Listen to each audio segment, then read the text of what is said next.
Fresh challah bread in the house. Are you kidding me? Moonshine Place Kitchen.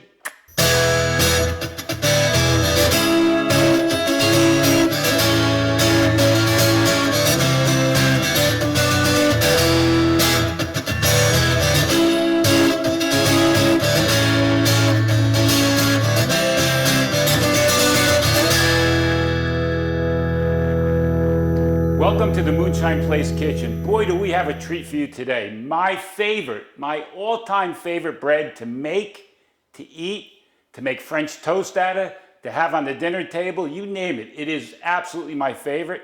I remember eating it growing up as a kid. It's a fabulous, fabulous bread. It's Jewish egg bread, or as we call it, challah bread. It's not that difficult to make, just a little bit of technique. Let's get going. The first thing you want to do is take a small saucepan, and we're going to want to heat up. Take 3/4 cup of water. We'll get that in there. And you want to get a little oil in this too. You can use vegetable oil. You can use whatever kind of oil you want. I like to use a little peanut oil in there. Obviously, if you're allergic to peanuts or any of that kind of stuff, don't use it. Use a vegetable oil. But you want to put 3 tablespoons of oil in it to begin with. And we're going to heat this up till it's about 120 degrees or so, okay? The reason why we want to do this is going to act as an emulsifier for our yeast, to get our yeast going, get our yeast alive, our dry active yeast that we're going to be using when we mix up our dry ingredients here in a moment. So I've got this going. It's already coming up to temperature. Hang in there 1 second. I'm just going to flip over with the camera. We're going to get over by the KitchenAid and we're going to get right to this. Matter of fact, I got to turn this down already. It's already coming up pretty hot. Hang in there 1 minute. Alrighty, we're back and I'm by the KitchenAid. I got to keep moving back and forth in the kitchen. There's a focal thing going on and I've got to move some cameras to do this. If you've been paying attention, we're kind of trying to operate from 3 cameras. And some of the times I'm doing these shows alone, which I'm doing today, which is no problem at all. I don't mind it. But I got to stop the action and move the cameras. I've bored you enough. Let's get into it. Got my trusty KitchenAid out here. And I got to get that plugged in a little bit here. So the first thing we're going to do is mix up our dry ingredients. We're going to start with a cup of all-purpose flour. You can use bread flour, any kind of flour you want as long as it's dry and it's healthy. Okay? Into that, we're going to 1 tablespoon of salt. Okay, I got to get myself the little spatula I always use, and 1 tablespoon of sugar. So all we're going to do is start to mix that up on low speed. Don't turn it up. You're going to get it everywhere in the house. Hold on 1 second. Don't go away. Oh, I lost my shoe. Don't go away. Let me get my spatula here. Matter of fact, I'll grab 2 spatulas. Wasn't prepared. Got them now. All right. So, all we got to do is mix it up a little bit. If you've got the KitchenAid, I'm using the paddle right now. Get your dough hook ready as well, because we're going to be using the dough hook in a little bit. One more thing you got to know is we're going to create our own homemade proofing box. I've got a cooler here, and I boiled some water. It's sitting there idle. I'm keeping it warm. I'm going to show you how I do a homemade proofing box. It works fantastic for all your breads. This business of putting your bread out on the counter and strictly covering it is not really professional enough. There's a way to do this at home to really get good results. All right, our dry ingredients are mixed up pretty good here.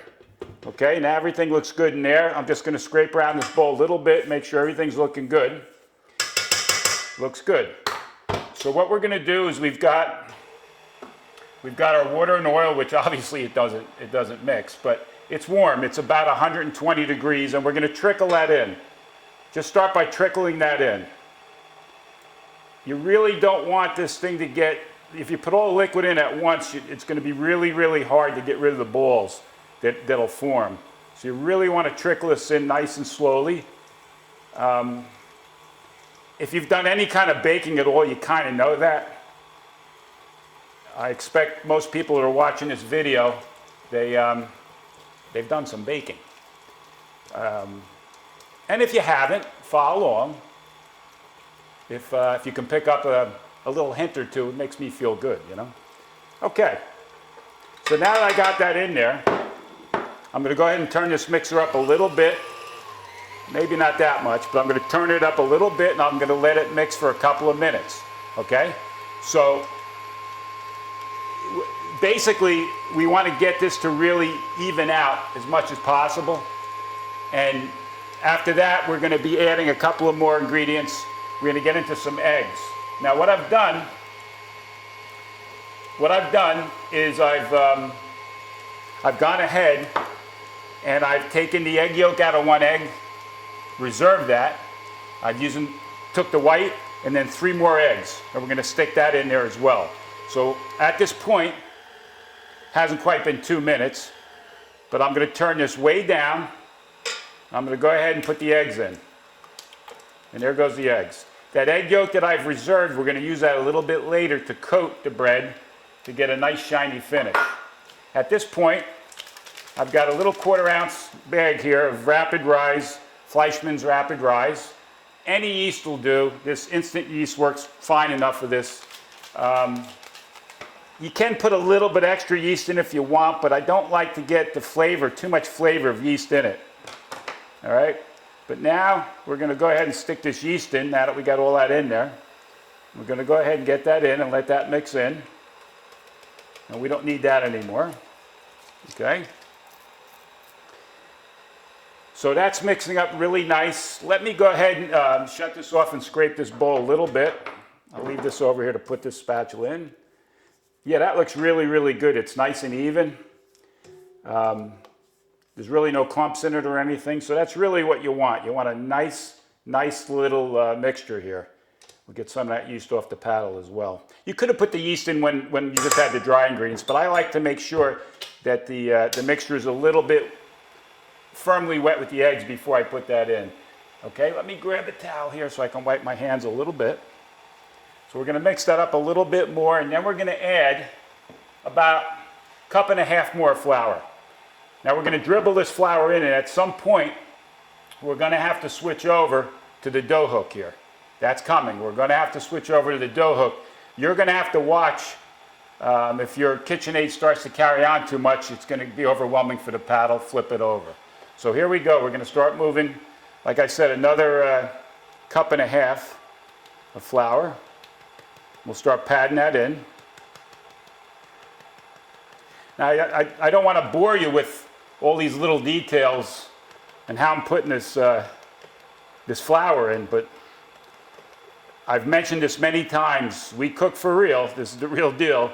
And I like to get as much in the show as possible so that you can see when you're doing it at home.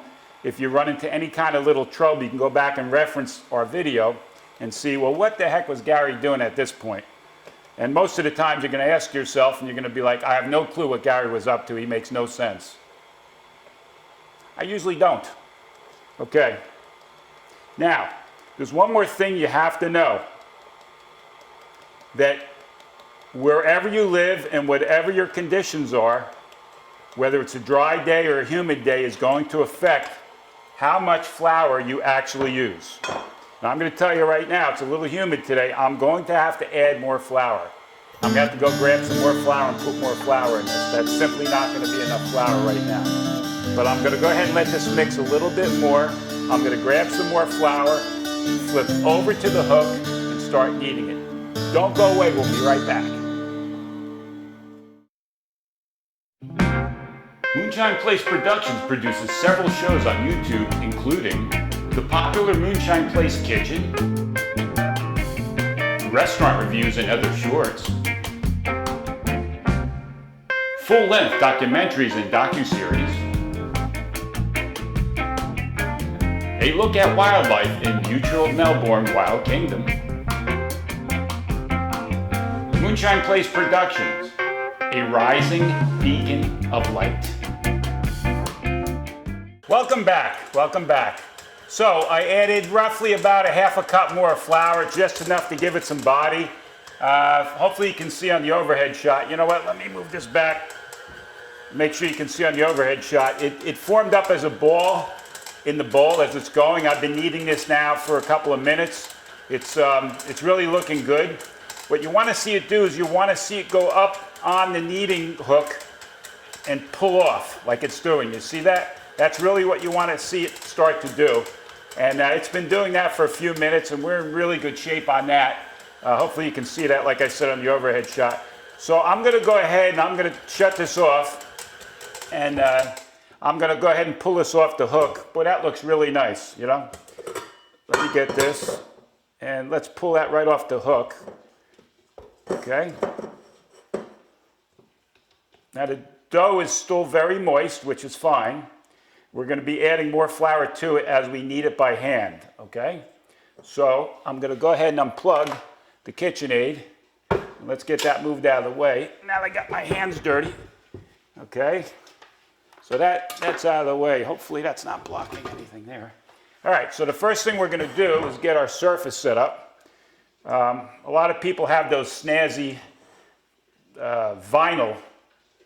They have those vinyl covers they put down that actually have measurements on it and shows you how much, you know, to make pie crusts or whatever else, you know, to do. That's pretty neat stuff. I should really get one of those, and that way I don't have to clean the counter as much. But then you have to clean the vinyl, but that's a pretty neat thing to have. I learned how to make bread from an old farmer's woman in Europe, okay? And she got up every morning, 5 o'clock in the morning, and she made bread. And it was very interesting to watch her make bread. She didn't make this challah bread the way we're doing right now. She made different types of bread. She made little rolls and different things. And basically, she spoke German. I didn't speak much German. I still don't. I know how to order a beer in Germany. I know how to order a beer in a lot of countries. There's two most important things you got to learn in any foreign language. How to order a beer and where's the bathroom. That's all you got to know. The rest of it comes easy.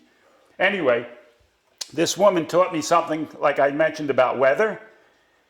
And the other thing she taught me is how to read the dough. Every day it's a different situation. So what you're looking to do is, as you're kneading the dough, is you're looking for the dough to actually scab. Now, what do I mean by scab? You know when you get cut, obviously, you get a scab, it starts to heal, and your skin starts to scab up a little bit. That's what you're basically looking for the dough to do as you're kneading it. We're not quite there yet, but I'm going to go ahead and knead this for a few minutes. I'm going to show you. Yeah, it's starting to do it a little bit here. You see how it tears? It's going to scab. That's telling me that the kneading process is not too bad. I did a lot of kneading in the KitchenAid, and that certainly does a good job. But I like to always finish it by hand because I really want to see how the dough is performing before I go to our first rise. And there's a few rises involved. We're gonna have a rise with the initial ball of dough here. And then we're going to have a second rise once we actually make the bread. And the bread is lots of fun to make because we're actually going to go ahead and make a bunch of pieces and roll them up together to make a really cool shape. It's just a fun bread to make. I can't tell you how much I enjoy doing this project. And I like to do it a lot of times around the holidays. You know, we got Thanksgiving coming up.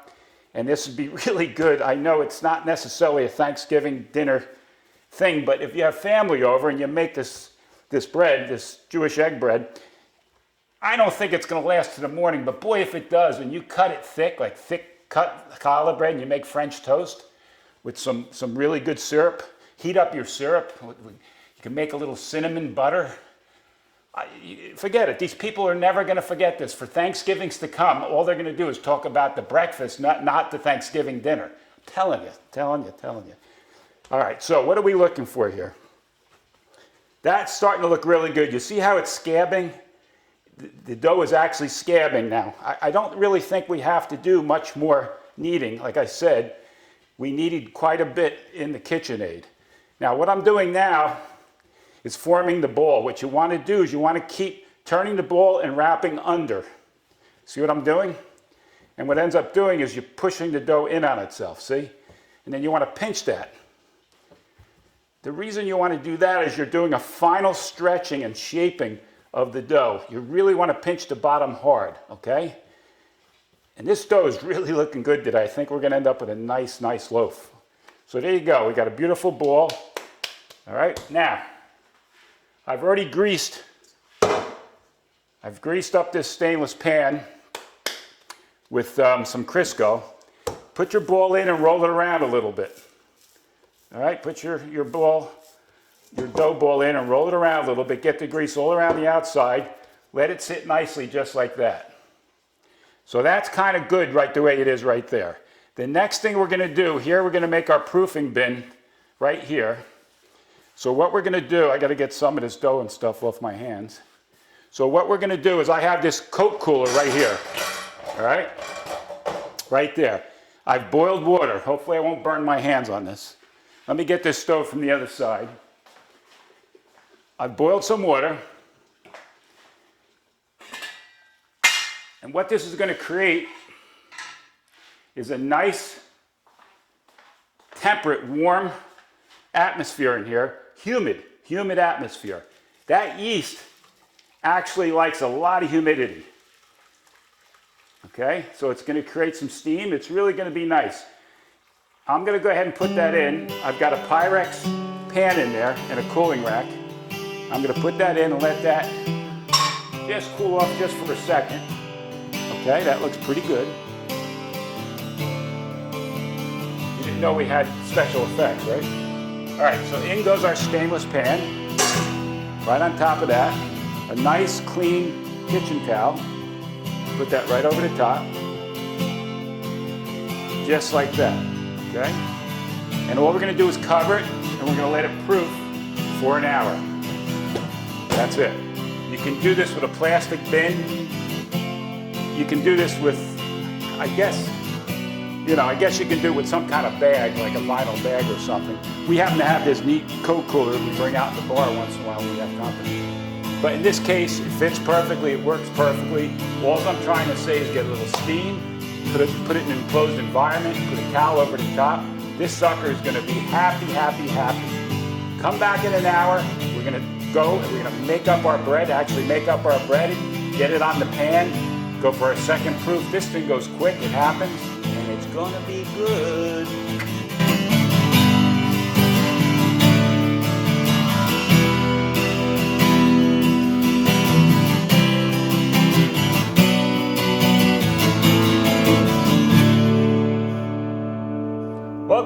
Welcome back. All right, well, our dough ball in the pan in our proofing box doubled up in size. I took the pan out of the box, set it on the counter, punched down the dough, let some of the air out of it. Just put it on the bench here, put some flour down, covered it with this rag and let it rest. It's been resting just about 15 minutes, okay? So after that, here it sits, okay? So the bottom line is you've got to let this dough rest a little bit, and she's still a little tacky, which is good. You got to let it rest a little bit because then if you don't, it won't cooperate when you actually go to start making the bread itself, okay? And here we go. We're going to roll this out and cut this into 3 more or less equally sized pieces. So let's see what we can do here. There's be 1, 2, 3, and then a longer piece. All right, that'll work. So we have 3 equally pieces and then 1 piece about twice as long. We're going to reserve that piece for the top. So let me put a little flour over here. Put that sucker there. A couple little stragglers. We'll get them incorporated in. So I'll go ahead and cut these up. So we have 3 equally length pieces now. They're about the same. You could weigh them. You can get busy with it, but you know what? That's not sort of the type of thing that we're going to do here. So what we're going to do is we're going to roll this out. Let's roll this out until we get a roll maybe about 16 inches or so long, about 16 inches to 1.5 feet long, all right? And she's still a little bit alive. The dough's still, I can feel it pulling back in, but we're gonna work with it anyway, okay? So we'll get this out. We'll roll these 3 pieces out like this. In order to braid this, we're gonna need to have this out a little bit. Here we go. That's not too bad, okay? So let me work this one in a little bit. You know what I'm gonna do? Just bear with me a second. I'm going to go ahead and get a little cold water. I have a little cold water that's going to help an awful lot. Just bear with me 1 second. Here we go. it's always convenient to have a little cold water ready to go. And that we have. So let's get a little bit of cold water. That's going to really help us with this dough right now. I'm going to go ahead and wet my hands with a little bit of water. There we go. That's much nicer. Actually, it was a little bit too dry for me. All right, now when you roll this out, you want to try and get this as equal as possible. Don't try not to have fat sections and thin sections. Try and get it equal. Okay, let's see how that looks. That's not horrible. All right, now let's get this last one. I'm going to wet it a little bit. Now throw that guy in there. We're going to wet that a little bit, and that'll start to work that up nicely. Just a little bit more water. The dough likes just a little shot of cold water to work with it. Now it's going to roll out real nice, that one. Real nice. Okay. Now, here we go. This one actually looks pretty good. Let's check the length. So what I'm going to do at this point is we're going to do this just like you would do your daughter's hair. Okay? It's not that big a deal. All right? We'll get these close together like that. So what we're going to do is we're going to put this one over that like that one over that like that. Okay? And then we're going to work our way all the way down. All right? So now this one's going to go over like that. That one's going to go over like that. That one's going to go over like that. That one's going to go over like that. That's going to go like that. And that's going to go like that. And that is that simple to do. All right, so let me go ahead and get this over here. And we didn't need any hair nets or hair clips or bobby pins or anything. We just go ahead and do this just like you would do your daughter's hair when she was like 9 years old. Mind you, my wife did my daughter's hair. I did not. But I'm going to use a little bit more of this cold water on the end to seal this up. A little bit on the end, okay? And you really want to pinch down on it on the end. So that looks pretty good. So what we're going to do is I've already greased up my baking pan here with some Crisco. And we're going to go ahead and lay this, I'm going to lay it diagonally on the pan, just like that. All right, that looks pretty good. Now mind you, it's the bottom. All right, now, for our top, we're going to go ahead and cut this into 3 sections. So it'll be 3 smaller sections. All right. Let's start with the same thing. We'll roll this out. Let's get a little bit more room here so I can do a little rolling. All right. Pinch the ends very, very well. All right. So what we're going to do here, let's bring our pan in, is I'm going to go ahead and just put a little bit of water on here, a little bit of cold water. I want to make sure that this really sticks together. All right, now there's our top. Okay, so I'm going to go ahead and pinch the ends. I want the ends to really work together. Cup and pinch the ends, okay? That's not too bad. Even if that opens up a little bit, it's okay, but that's not too bad. Let's turn it around. Let's get a little bit more water on this action here. We're going to go ahead and pinch the ends, bring this around. So I pinch the end down, bring the end up around, bring the bottom up around, pinch it again. I want to form like a dolphin nose a little bit on the end, you know? I don't know why I said dolphin nose, but you know what I mean. I want to get like a kind of a nice big radius. Maybe I like dolphins. Who doesn't like dolphins? You know? Anyway. There you go. So there you go. Now what we're going to do now is we're boiling more water. Actually it's boiled. So all I'm going to do now is go ahead and cover this up with a fresh towel. That looks really nice. I'm going to cover this up with a fresh towel. I'm going to take the boiled water. That's going to go in the Pyrex pan again. That's going to go in our proofing container, our proofing box. Cover it up again, another hour and 15 minutes. I'll take a look at it this time. I want it to grow very nicely. We'll be back shortly.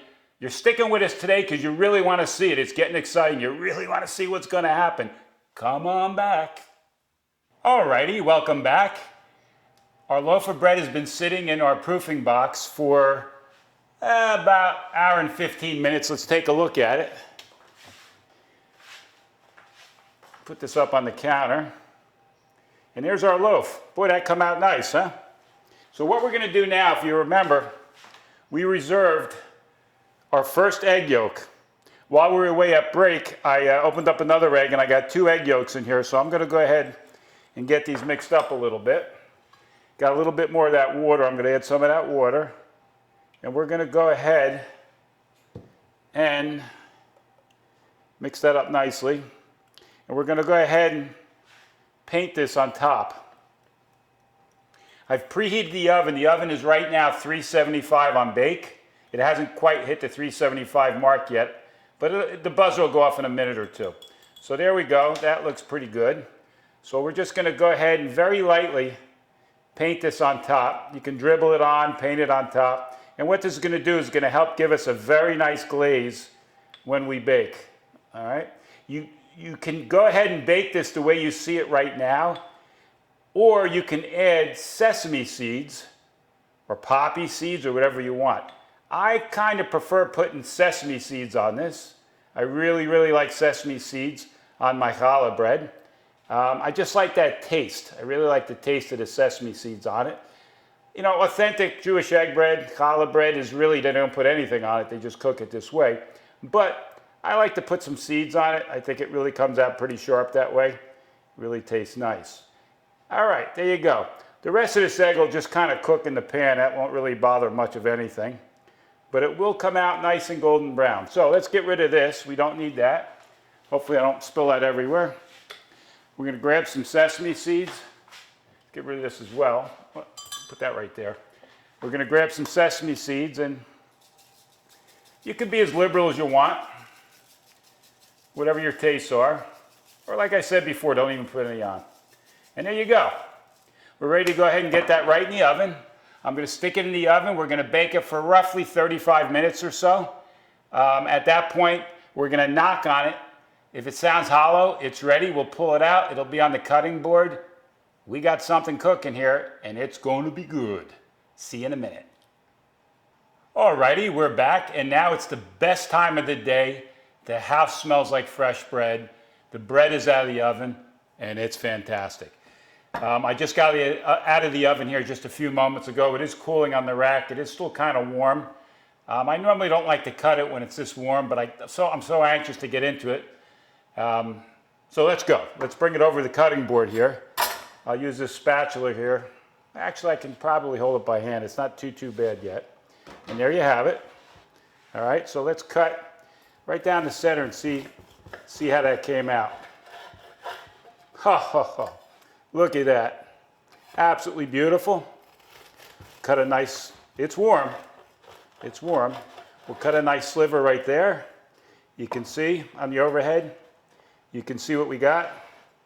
And that looks pretty. That looks so pretty. I'll lay that over. It's a little bit yellow from the egg. Figure out how I want to do that. Well, anyway, we'll lay that over like that. We've already pulled the butter out. The butter's already out of the refrigerator. We're going to be eating this shortly. And it looks delightful. It's really come out good. It's very light and airy inside, a little bit crusty on the outside. It's exactly the way this should be. Beautiful thing. So there you have it. There you have it. Fresh challah bread, homemade challah bread, Jewish egg bread. It's a beautiful thing in your house. The smell, the taste, the texture. It's really, really a beautiful thing. I want to thank you once again for joining us on the Moonshine Place Kitchen. We're just so fortunate to do these shows for you. We really, really enjoy them. And this was a fun one to do for you. I sort of hope that you try this at home. It'd really be great for your family. And we'll see you next time. And thank you for joining us.